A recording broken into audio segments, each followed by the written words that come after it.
প্রতিদিনের সেই একই স্বাদের আলু পটলের তরকারি খেয়ে মুখ মরে গেছে। আজ পটল আর আলুর সাথে মাত্র এক মুঠো ছোলার ডাল দিয়ে বানিয়ে নিন সম্পূর্ণ নিরামিষ একটি রেসিপি। গ্যারান্টি দিচ্ছি এর স্বাদে আঙুল চেটে খাবে সবাই। নমস্কার বন্ধুরা, তিয়াসাস রেসিপিতে সকলকে স্বাগত জানাই। প্রতিদিনের মতো আজও আমি একটা নতুন রেসিপি নিয়ে চলে এসেছি। আশা করছি আপনাদের ভালো লাগবে। তো রেসিপিটা তৈরি করার জন্য এখানে আমি 6টা মতো পটল নিয়েছি।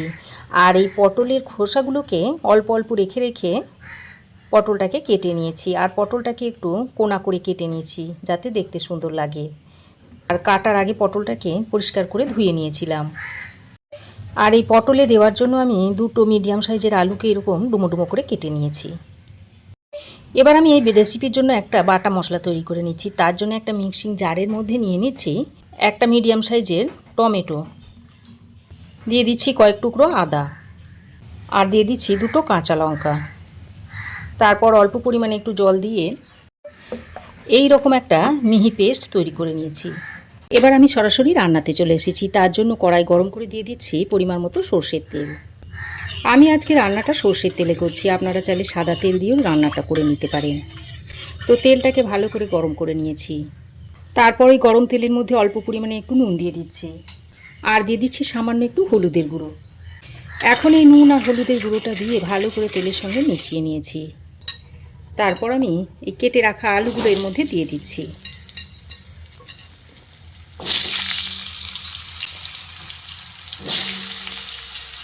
আলুগুলো দিয়ে তেলের সঙ্গে নেড়ে চেড়ে কিছুক্ষণ ভেজে নেব। তো আলুটাকে আমি 2-3 মিনিট মতো ভেজে নিয়ে এখন আমি এর মধ্যে কেটে রাখা পটলগুলোকে দিয়ে দিলাম।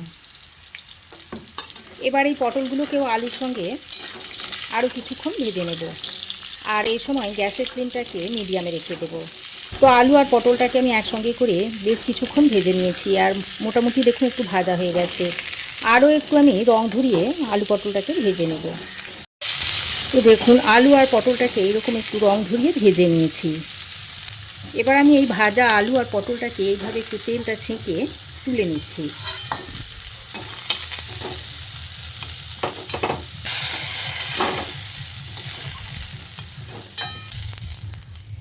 তো আলু পটল আমি এরকম একটু লাল লাল করে ভেজে নিয়েছি।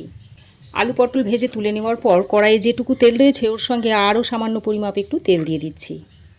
এবার আমি এখানে ফোড়নের জন্য নিয়েছি 1/2 চামচ মতো গোটা জিরে, একটা শুকনো লঙ্কা আর একটা তেজপাতাকে 2 টুকরো করে। এখন আমি এই ফোড়নটা গরম তেলে দিয়ে দিচ্ছি।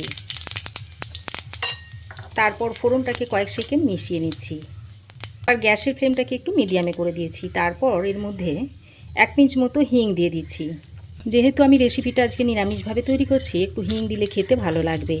তারপর হিংটা মিশিয়ে নিয়ে এবার আমি বেটে রাখা মশলাটা দিয়ে দিচ্ছি। সঙ্গে মিক্সির বাটিটা ধুয়ে একটু জলও দিয়ে দিচ্ছি। এবার এই মশলাটাকে কিছুক্ষণ কষিয়ে নেব। যতক্ষণ না আদা কাঁচা লঙ্কার গন্ধটা চলে না যাচ্ছে ততক্ষণ এইভাবে একটু কষিয়ে যেতে হবে। তো প্রায় 2-3 মিনিট মতো মশলাটাকে আমি ভালো করে কষিয়ে নিয়েছি। এখানে আমি 1 মুঠো মতো ছোলার ডাল 2 ঘন্টা জলে ভিজিয়ে রেখে দিয়েছিলাম। আর ডাল দেখুন খুব সুন্দরভাবে ভিজে গেছে। তারপর ডালটাকে আমি জল ছেঁকে তুলে নিয়েছি। এবার আমি 1 মুঠো ছোলার ডাল যেটা ভিজিয়ে রেখে দিয়েছিলাম সেটা এর মধ্যে দিয়ে দিচ্ছি।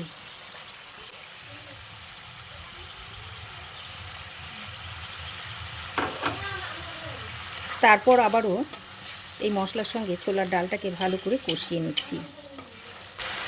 ছোলার ডালটাকে মশলার সঙ্গে কিছুক্ষণ নেড়ে চেড়ে মিশিয়ে নিয়ে এবার আমি এর মধ্যে গুঁড়ো মশলা দিয়ে দিচ্ছি। 1/2 চামচ হলুদ গুঁড়ো, 1/2 চামচ দিয়ে দিচ্ছি ধনে গুঁড়ো, 1/2 চামচ দিয়ে দিচ্ছি জিরে গুঁড়ো,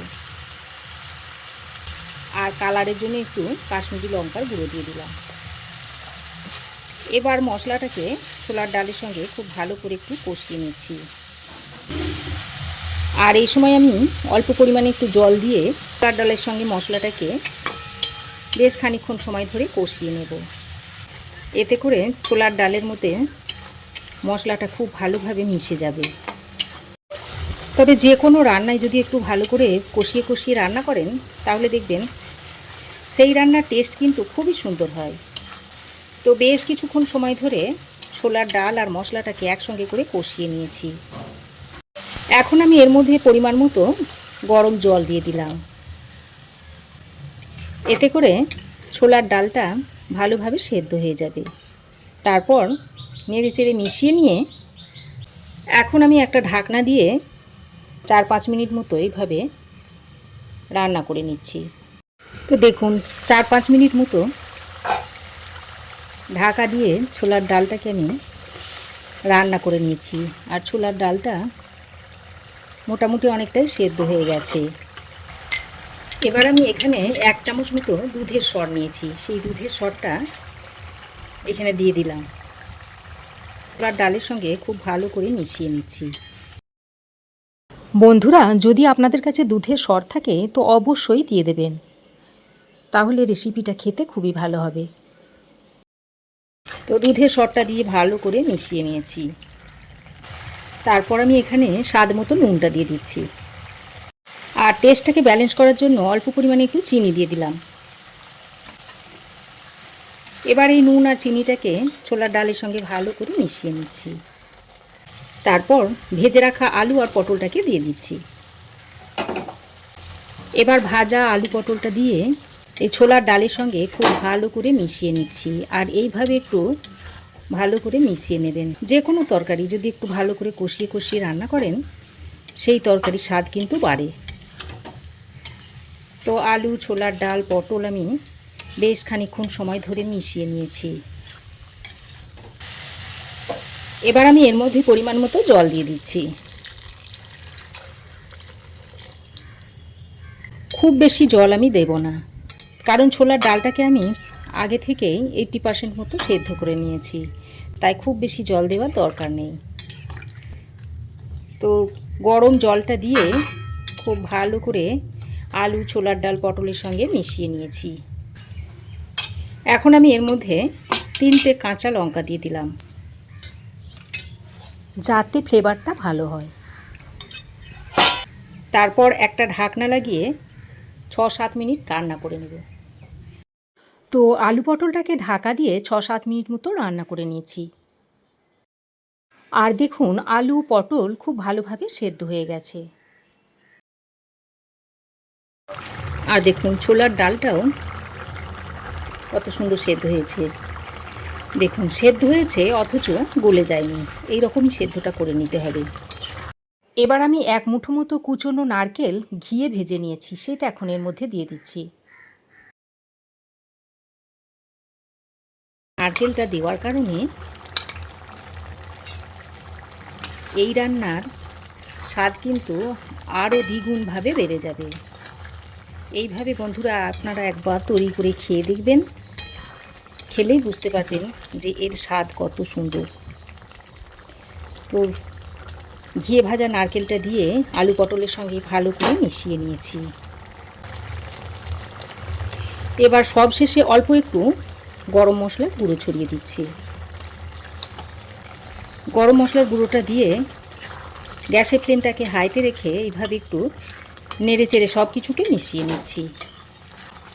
তো দেখুন সব কিছুকে নেড়েচেড়ে মিশিয়ে আমি আরও 1 মিনিট মতো রান্না করে নিয়েছি।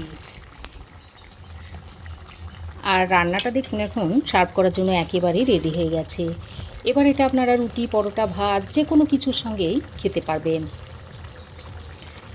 এখন আমি গ্যাসের ফ্লেম বন্ধ করে ঢাকা দিয়ে আরও কিছুক্ষণ স্ট্যান্ডিং টাইমে রেখে দিচ্ছি, তারপর আপনাদের সার্ভ করে দেখাচ্ছি। তাহলে বন্ধুরা আমার এই আজকের ছোলার ডাল দিয়ে আলু পটলের রেসিপি আপনাদের কেমন লাগলো অবশ্যই একটি কমেন্ট করে জানাবেন। ভালো লাগলে লাইক ও শেয়ার করবেন, পাশে থাকা বেল আইকনটি অবশ্যই প্রেস করে দেবেন। আর আমার চ্যানেলে যদি নতুন হয়ে থাকেন তো প্লিজ চ্যানেলটাকে সাবস্ক্রাইব করার অনুরোধ রইল। আজ এ পর্যন্তই, আবার দেখা হবে নতুন কোনো রেসিপি নিয়ে নেক্সট এপিসোডে। সে পর্যন্ত ভালো থাকবেন, সুস্থ থাকবেন। ধন্যবাদ।